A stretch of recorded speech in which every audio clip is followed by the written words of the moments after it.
Hello friends, मैं हूं Afsana and welcome to my channel the air of learning. आज हम लोग पढ़ेंगे प्लांट किंगडम में भी पढ़ेंगे एल्गी। ठीक है, थोड़ा सा क्लासिफिकेशन सिस्टम भी देख लेंगे।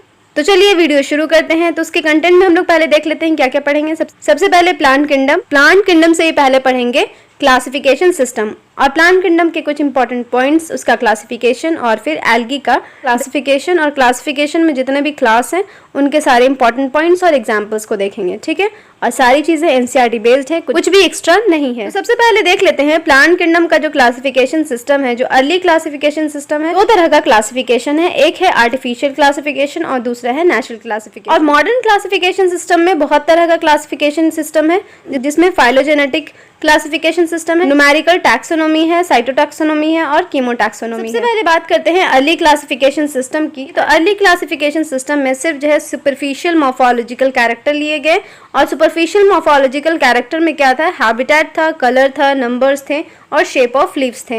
इन सब चीज़ों को, जो मॉर्फोलॉजी को सिर्फ डिफाइन करता हो, जो सिर्फ मॉर्फोलॉजी हो प्लांट की, उसको लिया गया अर्ली क्लासिफिकेशन। सबसे पहले आर्टिफिशियल क्लासिफिकेशन सिस्टम की बात करते हैं। तो आर्टिफिशियल क्लासिफिकेशन सिस्टम जो मेनली बेस्ड था वो वेजिटेटिव कैरेक्टर्स पे बेस्ड था या फिर एंडोशियम के स्ट्रक्चर पे। ठीक है, और ये सिस्टम जो है वो किसके द्वारा दिया गया था? लीनियस के द्वारा दिया गया था। कभी क्वेश्चन ये अगर आ जाता है कि आर्टिफिशियल क्लासिफिकेशन सिस्टम किसके द्वारा दिया गया था, तो लीनियस के द्वारा दिया गया था। और इसी को हम लोग क्या कहते हैं? आर्टिफिशियल क्लासिफिकेशन सिस्टम कहते हैं, जिसमें सिर्फ वेजिटेटिव कैरेक्टर्स और एंडोशियम के स्ट्रक्चर को कंसीडर किया जाता है। आर्टिफिशियल क्लासिफिकेशन सिस्टम में ये सेपरेट करते हैं क्लोजली रिलेटेड स्पीशीज को, जबकि उसमें सिर्फ जो है वो कुछ ही कैरेक्टर्स पे वो बेस्ड होते हैं। ठीक है, इसके अलावा artificial classification system equal weightage देता है टू वेजिटेटिव सेक्सुअल कैरेक्टरिस्टिक को, और जो कि एक्सेप्टेबल नहीं है। जो वेजिटेटिव कैरेक्टर्स हैं, जो भी इसके वेजिटेटिव कैरेक्टर्स होते हैं, जो भी मॉर्फोलॉजी होती है, वो ईजिली अफेक्टेड हो जाते हैं इन्वायरमेंट से। इसी वजह से आर्टिफिशियल क्लासिफिकेशन सिस्टम को ज़्यादा वेटेज नहीं दिया गया, ज़्यादा एक्सेप्ट नहीं किया गया।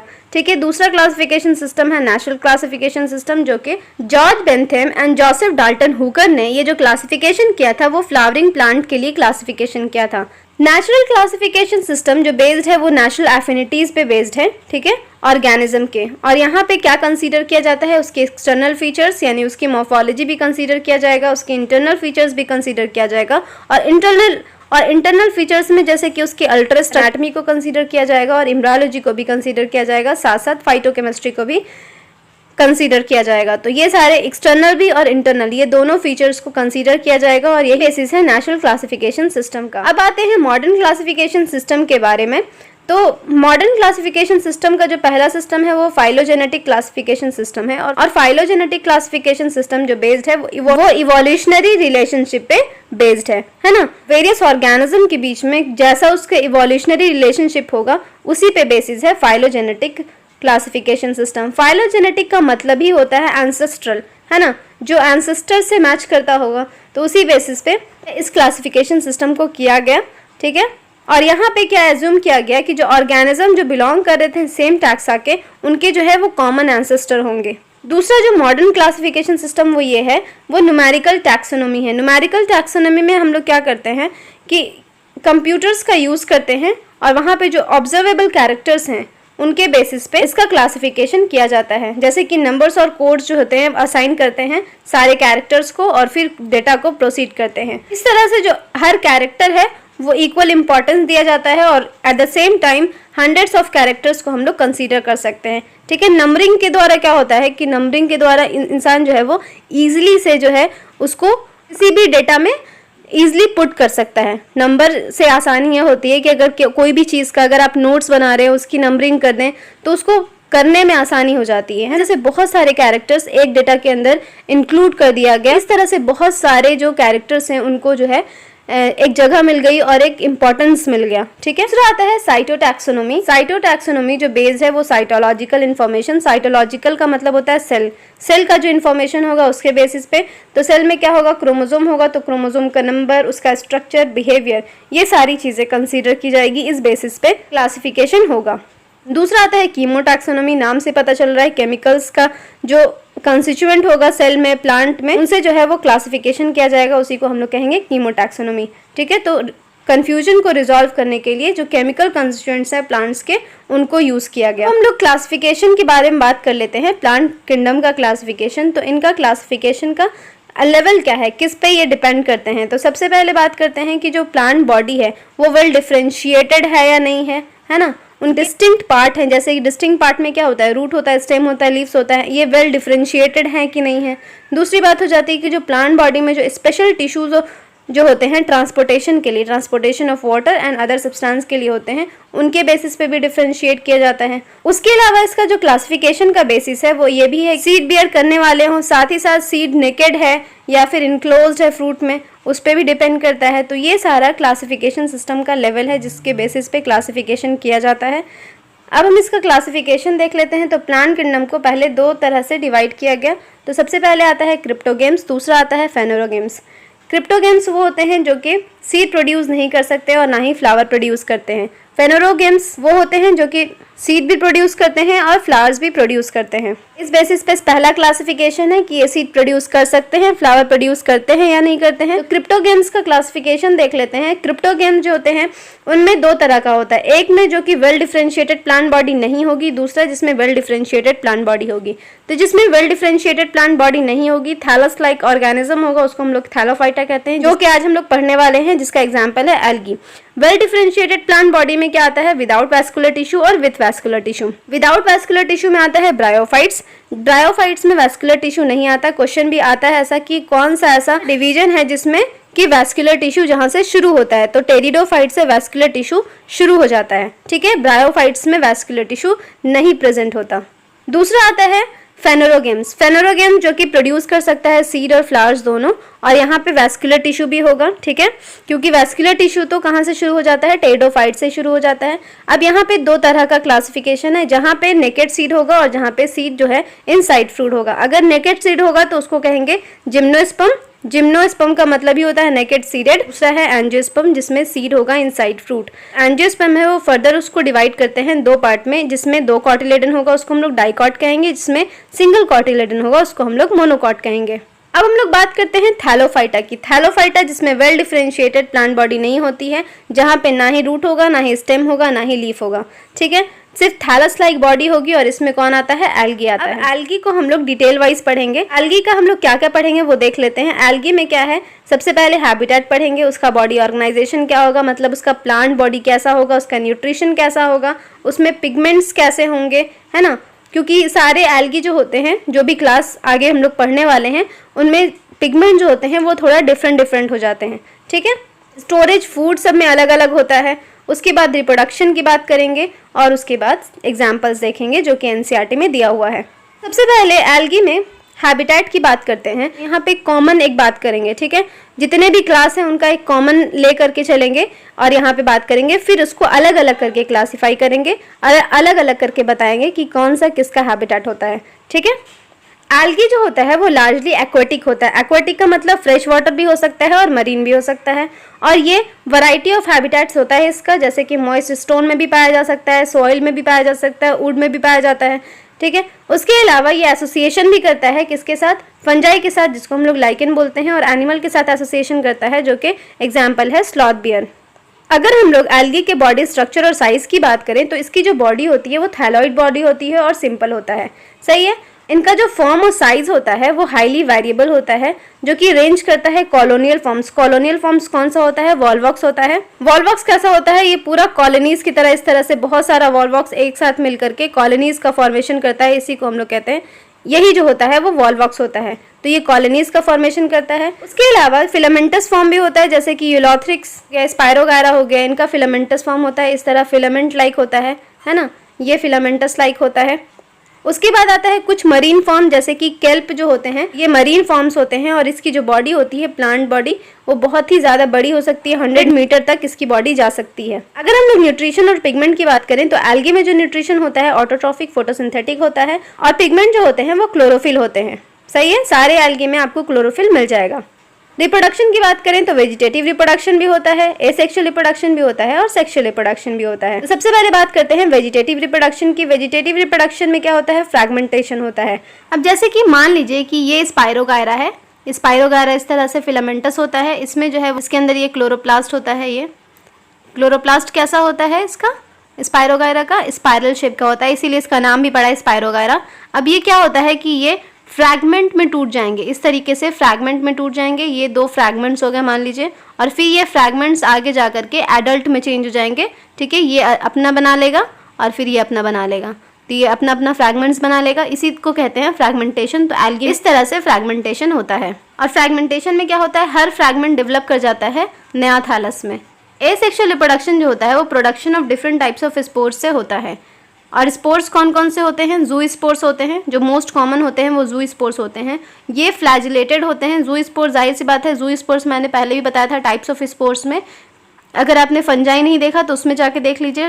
टाइप्स ऑफ स्पोर्स में मैंने बताया था जू स्पोर्स जो कि मोटाइल स्पोर्स होते हैं, तो मोटाइल होंगे तो फ्लैजिला होगा, है ना। इस तरीके से ये स्पोर्स है, उसमें इस तरह से फ्लैजिला होता है। और ये जो है जर्मिनेशन के बाद नए प्लांट को प्रोड्यूस करते हैं।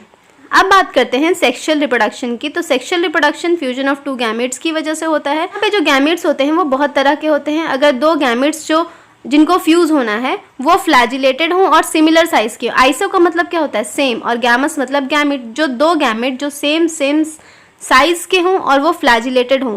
तो फ्लैजिलेटेड होंगे तो यूलोथ्रिक्स में फ्लैजिलेटेड होते हैं। साइज सिमिलर होना चाहिए। क्या होना चाहिए, साइज सिमिलर। जैसे कि ये 2 गैमेट है, इन दोनों का साइज सिमिलर होना चाहिए अगर ये फ्लैजिलेटेड है। फ्लैजिलेटेड गैमेट का एग्जांपल कौन सा है, यूलोथ्रिक्स। और अगर नॉन फ्लैजिलेटेड है, अगर इनमें फ्लैजिला मौजूद नहीं है, स्पायरोगायरा में ऐसे गैमेट्स होते हैं जिनमें फ्लैजिला मौजूद नहीं होता लेकिन वो सिमिलर साइज के होते हैं, ठीक है। तो 2 एग्जांपल याद रहेगा, फ्लैजिलेटेड और सिमिलर इन साइज यूलोथ्रिक्स में, नॉन फ्लैजिलेटेड और सिमिलर इन साइज स्पायरोगायरा में। दूसरा जो आता है वो आता है एनाइसोगैमस, जिसमें 2 गैमेट तो होंगे लेकिन वो सिमिलर साइज के नहीं होंगे। मान लीजिए कि एक बड़ा है एक छोटा है, ठीक है, तो ये डिसिमिलर साइज के होंगे और इन दोनों का फ्यूजन हो जाएगा तो सेक्सुअल रिप्रोडक्शन होगा। और ये किसमें होता है, यूडोरिना में। तीसरा जो टाइप्स ऑफ गैमेट है वो ऊगैमस है, जिसमें फ्यूजन होता है, एक छोटा गैमेट होगा एक बड़ा गैमेट होगा, ठीक है। जो बड़ा वाला होगा वो नॉन फ्लैजिलेटेड होगा, नॉन मोटाइल होगा और स्टैटिक होगा, ठीक है, रुका हुआ होगा। और जो छोटा वाला होगा वो होगा फ्लैजिलेटेड, ठीक है, तो वो ऊगैमस कंडीशन कहलाता है। और दूसरी बात ये, हम लोग ये कंसीडर करते हैं कि जो बड़ा वाला गैमेट है जो कि नॉन मोटाइल है वो फीमेल होगी और जो छोटा वाला है वो मोटाइल होता है, ठीक है। और ये एग्जाम्पल कौन कौन सा है, वॉल्वॉक्स है और फ्यूकस है। अगर हम लोग एल्गी के सिग्निफिकेंस की बात करें तो एल्गी का बहुत ज़्यादा सिग्निफिकेंस है। सबसे ज़्यादा तो इम्पॉर्टेंट बात यह है कि जो टोटल कार्बन डाइऑक्साइड फिक्सेशन होता है अर्थ पे, उसका at least half of the carbon dioxide जो होता है वो फिक्स करता है एल्गी, ठीक है, थ्रू फोटोसिंथेसिस। तो फोटोसिंथेसिस के थ्रू जो half of the carbon dioxide का फिक्सेशन करेगा वो कौन करेगा, एल्गी ही करता है, ठीक है। और क्योंकि ये फोटोसिंथेटिक होता है तो ये इंक्रीज करता है लेवल ऑफ डिजॉल्व ऑक्सीजन अपने इमीडिएट इन्वायरमेंट में। यानी जाहिर सी बात है कभी भी फोटोसिंथेसिस होता है तो oxygen as a by product निकलता है ना, O2 क्या निकलता है, बाई प्रोडक्ट के फॉर्म में निकलता है। तो जहाँ पर एल्गी फिक्सेशन कर रहा है तो जाहिर सी बात है वहाँ पे लेवल ऑफ डिजॉल्व ऑक्सीजन क्या होगा, बढ़ जाएगा। उसके अलावा ये प्राइमरी प्रोड्यूसर्स होते हैं एनर्जी रिच कंपाउंड के, और ये फूड साइकिल में बहुत इंपॉर्टेंट होते हैं। जो एक्वेटिक एनिमल का फूड साइकिल होता है उसका बेसिस कौन होता है, एल्गी ही होता है, क्योंकि ये प्राइमरी प्रोड्यूसर होता है। उसके अलावा कुछ जो स्पेशीज होते हैं जो कि मैरीन एल्गी के होते हैं, 70 species of the marine algae में पोरफायरा, लैमिनेरिया, सार्गासम जो है वो फूड की तरह इस्तेमाल किया जाता है। कुछ मरीन ब्राउन और रेड एल्गी जो होते हैं वो लार्ज अमाउंट ऑफ हाइड्रोकोलाइड्स जो है वो प्रोड्यूस करते हैं। हाइड्रोक्लोइड्स क्या होते हैं, हाइड्रोकोलाइड्स वैसे सब्सटेंस होते हैं जो कि वाटर को होल्ड करके रखते हैं। जैसे कि एल्गिन है, एल्गिन किससे प्रोड्यूस होता है, ब्राउन एल्गी से, और कारागिन किससे प्रोड्यूस होता है, रेड एल्गी से। तो कारागिन अक्सर भूल जाते हैं, तो कारागिन, तो आर आ रहा है ना, कारा, तो आर जहाँ पे कारा आ रहा है तो वहीं पे रेड लगा दीजिए, तो कारागिन रेड एल्गी और एल्गिन ब्राउन एल्गी। तो एक याद हो जाएगा तो दूसरा भी याद हो जाएगा। उसके अलावा एक अगार एक प्रोडक्ट होता है, कमर्शियल प्रोडक्ट होता है जो कि इलेक्ट्रोफोरेसिस होता है ना। इलेक्ट्रोफोरेसिस में अगार का इस्तेमाल किया जाता है इलेक्ट्रोफोरेसिस करने के लिए। और ये कहाँ से निकलता है, ये जेलिडियम और ग्रासिलेरिया से ऑब्टेन किया जाता है। और अगार का जो इस्तेमाल होता है वो माइक्रोब्स को ग्रो करने में भी इस्तेमाल किया जाता है। और इसके अलावा जेलिडियम और ग्रासिलेरिया का जो इस्तेमाल किया जाता है वो आइसक्रीम और जेलीज के प्रिपरेशन के लिए भी किया जाता है। क्लोरेला एक ग्रीन एल्गी है जो कि यूनिसेलुलर होता है और ये प्रोटीन रिच होता है, बहुत ज़्यादा प्रोटीन होता है इसमें, इसीलिए इसको फूड सप्लीमेंट की तरह भी यूज़ किया जाता है इस स्पेस ट्रैवलर्स के थ्रू। अगर हम लोग एल्गी के क्लासिफिकेशन की बात करें तो इनके 3 मेन क्लासेस होते हैं। पहला है क्लोरोफाइसी, जिसको हम लोग ग्रीन एल्गी कहते हैं। क्लोरो से समझ रहे, क्लोरो मतलब क्लोरोफिल, तो green algae, Phaeophyceae brown algae कहते हैं, और रोडोफाइसी जिसको हम लोग रेड एल्गी कहते हैं। इसके एग्जांपल्स देख लेते हैं। क्लोरोफाइसी का एग्जांपल्स हैं क्लाइमोडोमोनास, वॉलवॉक्स, यूलोथ्रिक्स, स्पाइरोगारा, कारा एंड क्लोरेला। ठीक है। दूसरा है रोडोफाइसी के कुछ एग्जाम्पल हैं पॉलीसिफोनिया, पोरफायरा, ग्रासिलेरिया, जेलिडियम। ठीक है, पीपीजीजी। और फियोफाइसी का जो एग्जाम्पल है एक्टोकार्पस डिक्टियोटा, लैमिनेरिया, सार्गसम और फ्यूकस। ठीक है। एग्जाम्पल्स को याद कैसे करना है? अब देखिए, अब बात आती है एग्जाम्पल को याद करने की। तो एग्जाम्पल को याद हम लोग कैसे कर सकते हैं? जैसे क्लोरोफाइसी, तो क्लैमिडोमोनास सी से ही शुरू होता है, तो ये तो याद हो जाएगा। क्लैमिडोमोनास याद रहेगा, कारा याद रहेगा, क्लोरेला याद रहेगा। ठीक है, ये CH सब CHL से ही शुरू हो रहा है। ठीक है। बाकी रह गया स्पाइरोगारा, यूलोथ्रिक्स और वॉलवॉक्स का, तो इसको याद करेंगे SUV, है ना। SUV एक कार की कंपनी है ना, SUV, तो उससे हम लोग को याद हो जाएगा। उसके बाद जो फियोफाइसी है, फियोफाइसी का जो एग्जाम्पल्स है उसको याद करने का तरीका बता देते हैं। एक्टोकार्पस डिक्टियोटा और फ्यूकस। तो अगर हम लोग ABCD पढ़ते हैं तो क्या आता है? DEF। तो D for Dictyota, E for Ectocarpus, F for Fucus. ठीक है, DEF। अब क्या करना है? DEF को हम लोग जो है वो कैजुअली एक बात बोल देते हैं, DEF साला, वो DEF साला है। ठीक है, तो हम लोग बोल देंगे DEF साला, साला। तो सा से हो जाएगा सरगसम और ला से हो जाएगा लैमिनेरिया। तो याद हो जाएगा DEF साला, डिक्टियोटा, एक्टोकार्पस, फ्यूकस, और साला से हो जाएगा सरगसम और लैमिनेरिया। तो ये याद हो जाएगा। दूसरा जो आता है रोडोफाइसी को हम लोग याद कर सकते हैं सिंपली PPGG से, या फिर पोपोजीजी से भी याद कर सकते हैं। पोपोजीजी या PPGG, जैसे याद रखना हो वैसे याद कर लीजिए। ठीक है, PPGG या पोपोजीजी। फियोफाइसी को कैसे याद कर सकते हैं? DEF साला। और क्लोरोफाइसी को SUV से याद रख सकते हैं, SUV। तो स्पाइरोगारा, यूलोथ्रिक्स, वॉलवॉक्स और क्लैमिडोमोनास और क्लोरेला, ये और कारा, ये जो तीन हैं वो CH से सारे शुरू हो रहे हैं, और ये तीन जो है SUV, ये तीनों को SUV से याद कर सकते हैं। ठीक है। और DEF साला से डिक्टियोटा, एक्टोकार्पस और फ्यूकस, और साला से सार्गसम और लैमिनेरिया। सही है। और रोडोफाइसी का पॉलीसिफोनिया, पोरफायरा, ग्रासिलेरिया, जेलिडियम, PPGG से याद कर सकते हैं। अब हम लोग बात करते हैं क्लोरोफाइसी की। तो क्लोरोफाइसी का जो मेंबर है उसको हम लोग क्या कहते हैं? ग्रीन एल्गी कहते हैं। ठीक है, ग्रीन एल्गी कहते हैं क्योंकि ये ग्रीन होता है, इस वजह से इसको ग्रीन एल्गी कहते हैं। और इनके जो प्लांट बॉडी होते हैं यूनिसेलुलर भी हो सकते हैं, कॉलोनियल भी हो सकते हैं, और फिलामेंटस भी हो सकते हैं। यूनिसेलुलर में कौन सा एग्जाम्पल है? क्लैमिडोमोनास, क्लोरेला, सब CL से है। ठीक है। कॉलोनियल फॉर्म में कौन सा है? वॉलवॉक्स। और फिलामेंटस में कौन सा है? स्पाइरोगायरा और यूलोथ्रिक्स। तो CH जो है वो यूनिसेलुलर है, और कॉलोनियल में है V, और फिलामेंटस में है SU। अब नेक्स्ट आता है ग्रीन एल्गी। ग्रीन एल्गी में जो सेल वॉल होता है वो रिजिड होता है, आउटर लेयर पेक्टोस का बना होता है और इनर लेयर सेलुलोज का बना होता है। और इनमें जो क्लोरोप्लास्ट होते हैं वो डिस्कॉइड होते हैं, प्लेट लाइक होते हैं और रेटिक्यूलेट होते हैं। कप शेप के भी होते हैं, स्पाइरल शेप के भी होते हैं, रिबन शेप के भी होते हैं। ये डिफरेंट स्पेशीज में डिफरेंट टाइप का इनका शेप होता है। नेक्स्ट आता है पिगमेंट्स। तो ऑब्वियस सी बात है पिगमेंट कैसा होगा? ग्रीन कलर का है, तो ऑब्वियस सी बात है यहाँ पे ग्रास ग्रीन कलर का ये होता है। और पिगमेंट कौन सा होगा? क्लोरोफिल होगा। और क्लोरोफिल ग्रीन के लिए कौन कौन सा होता है?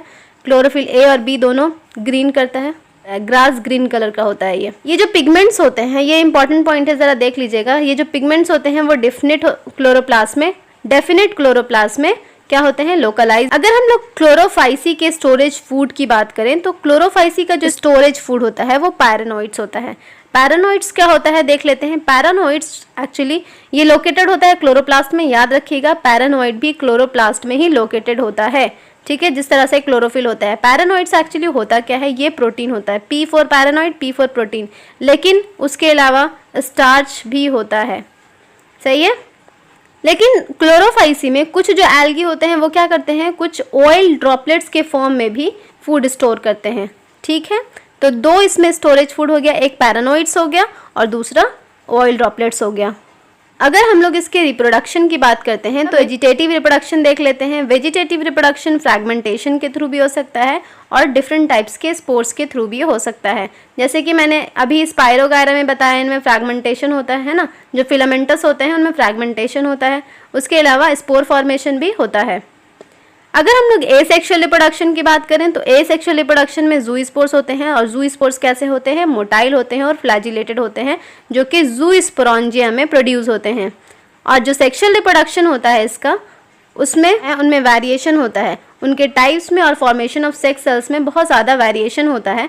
और ये आइसोगैमस भी हो सकते हैं, आइसोगैमस भी हो सकते हैं, ऊगैमस भी हो सकते हैं। और ये तीनों का मैंने बता दिया है कैसे होते हैं। आइसो मतलब होता है सेम, तो जिसमें गैमीट सेम होगा। गैमीट सेम में भी मैंने दो बताया, एक फ्लैजिलेटेड एक नॉन फ्लैजिलेटेड। फ्लैजिलेटेड में मैंने बताया कि यूलोथ्रिक्स में फ्लैजिलेटेड होता है, और स्पाइरोगैरा में क्या होता है, नॉन फ्लैजिलेटेड होता है। फिर एनाइसोगैमस के बारे में मैंने बताया कि यूडोरिना जो होता है उसमें एनाइसोगैमस होता है, और ऊगैमस का क्या होता है, ऊगैमस में वॉल्वॉक्स और फ्यूकस होता है। और यहाँ पे सिर्फ वॉल्वॉक्स होगा क्योंकि वॉल्वॉक्स ग्रीन एल्गी है। अब इसके एग्जाम्पल्स की बात करें तो एग्जाम्पल्स में है क्लामिडोमोनास, वॉल्वॉक्स, यूलोथ्रिक्स, स्पाइरोगैरा, खारा एंड क्लोरेला। ठीक है, कुछ इंपॉर्टेंट पॉइंट्स देख लेते हैं इसके एग्जाम्पल्स के, जैसे कि क्लामिडोमोना जो होता है वो यूनिसेलुलर ग्रीन एल्गी होता है। इसका जो क्लोरोप्लास्ट होता है वो कप शेप का होता है, इनमें 2 फ्लैजिला होता है, इस तरीके से 2 फ्लैजिला होगा। अगर हम क्लोरेला की बात करें तो ये भी यूनिसेलुलर एल्गा है, और ये रिच इन प्रोटीन होता है, और स्पेस ट्रैवलर्स के थ्रू इनको इस्तेमाल किया जाता है एज अ फूड सप्लीमेंट। ठीक है, ये नॉन फ्लैजिलेटेड होता है। अगर हम लोग स्पाइरोगैरा की बात करें तो ये फिलामेंटस ग्रीन एल्गी होता है, और इसको हम लोग कॉमनली पॉन्ड सिल्क भी बोलते हैं, क्योंकि ये सिल्क की तरह होता है ना, इसलिए इसको हम लोग पॉन्ड सिल्क कहते हैं। नेक्स्ट आता है फियोफाइसी। फियोफाइसी को हम लोग ब्राउन एल्गी कहते हैं, और इनका जो हैबिटेट होता है वो प्राइमरली मरीन ही होता है।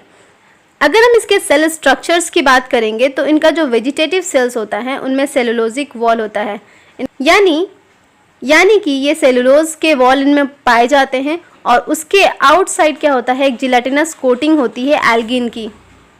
अगर इनके प्रोटोप्लास्ट की बात करते हैं तो प्रोटोप्लास्ट में क्या होता है, प्लास्टिड्स होते हैं, सेंट्रली लोकेटेड वैक्यूल्स होते हैं, और न्यूक्लियस भी मौजूद होते हैं।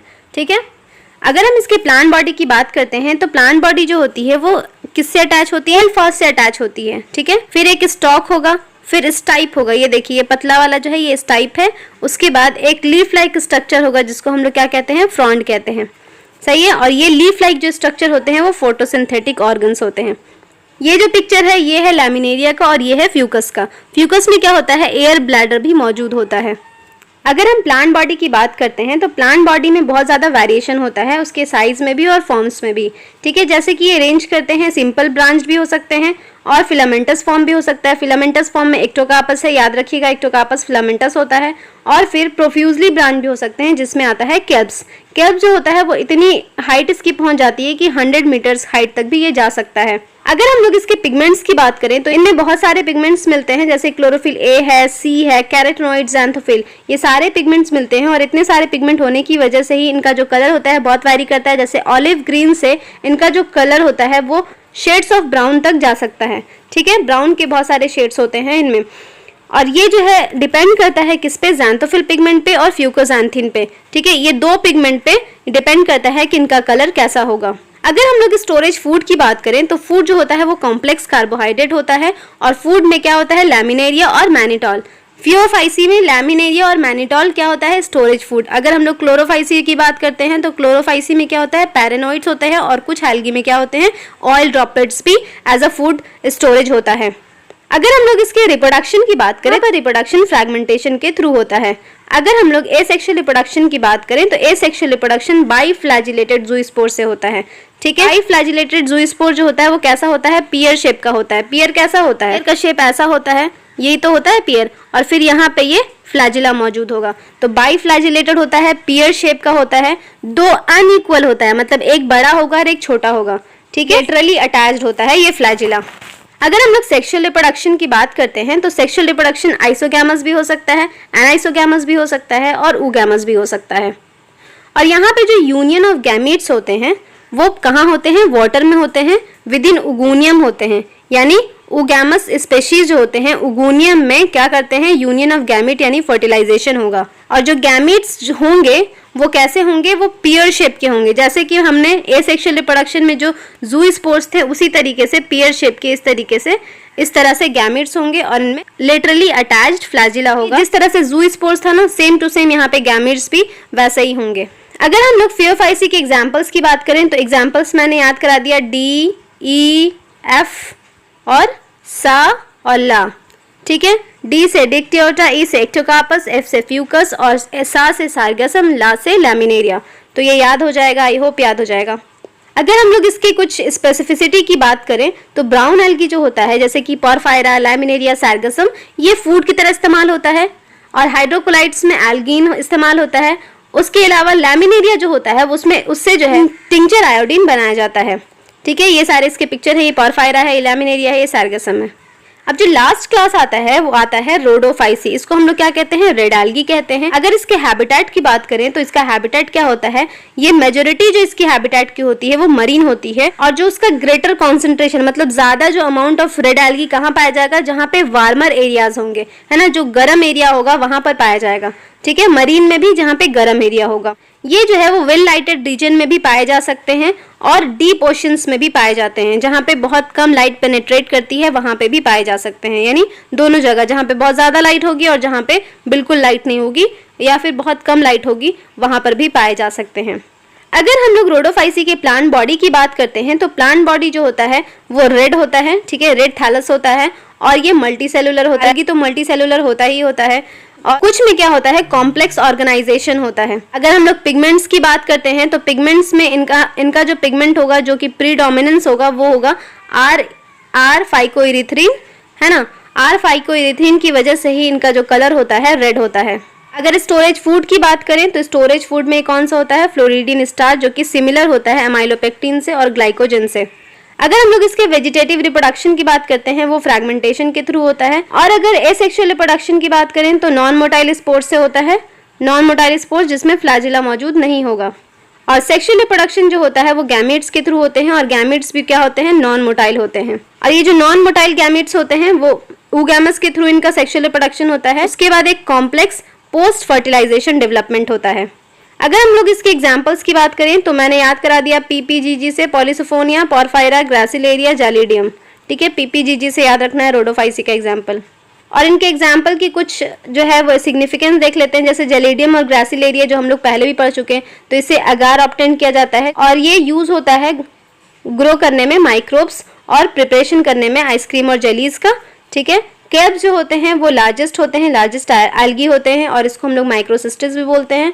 इसकी जो हाइट होती है 100 मीटर होती है। अगर हम इन तीनों क्लासेस को कंपैरिजन करें तो कंपैरिजन में क्या होगा, सबसे पहले हैबिटेट देखेंगे, उसके बाद सेल वॉल देखेंगे, फ्लैजिला, पिगमेंट्स और स्टोरेज फूड।